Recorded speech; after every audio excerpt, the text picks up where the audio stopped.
কি ব্যাপার, আজকে আবার কার নামে নালিশ করতে এসেছেন? নালিশ না, প্রস্তাব নিয়ে আসছি।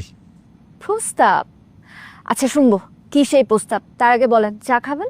না, চা খাবো না, সরকারি অফিসের চা ভালো হয় না। এই যে মুখের উপর না করে দিলেন, কিভাবে পারেন এত সরলভাবে বলে দিতে? আচ্ছা বলুন, কি প্রস্তাব আপনার? বিবাহের প্রস্তাব। What?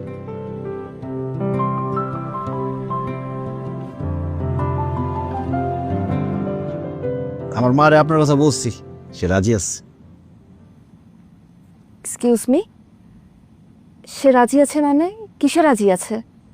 আপনার সাথে আমার বিবাহে মায়ের কোনো আপত্তি নেই, আমারও নেই। আপনি তো দেখি, আপনি কিসব উল্টাপাল্টা কথা বলছেন। আমি হিসাব মিলাই ফেলাইছি, আপনারে বিয়ে করলে আমার গাছদের কেউ কিচ্ছু বলতে পারবে না, এই জন্য আপনার সাথে আমার দেখা হয়েছে। উপরের ইশারা আমি বুঝে ফেলাইছি। আপনি কিচ্ছু বোঝেন নাই। আপনার সাথে আমি শুধুমাত্র একটা দিন ঘুরেছি বলে আপনি মনে করলেন এটা প্রেম। এখন তো মনে হচ্ছে আপনাকে পাত্তা দেওয়ার আমার উচিত হয়নি। যান, বের হয়ে যান। চলে যাবো? মারে কি বলবো তাইলে? আপনার যা খুশি বলেন, শুধু আপনি আর কখনো আমার অফিসে আসবেন না। এখন তো দেখছি আপনার মাথায় সামান্য গন্ডগোল না, আপনার পুরো মাথায় নষ্ট। Just get lost. বসে আছেন কেন?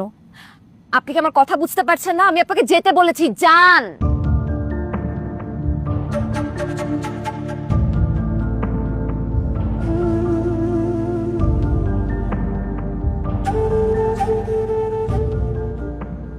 পারলেন না, অতীত আর বর্তমানের মধ্যে কোনটা জরুরি সেটা বাছাই করতে পারলেন না।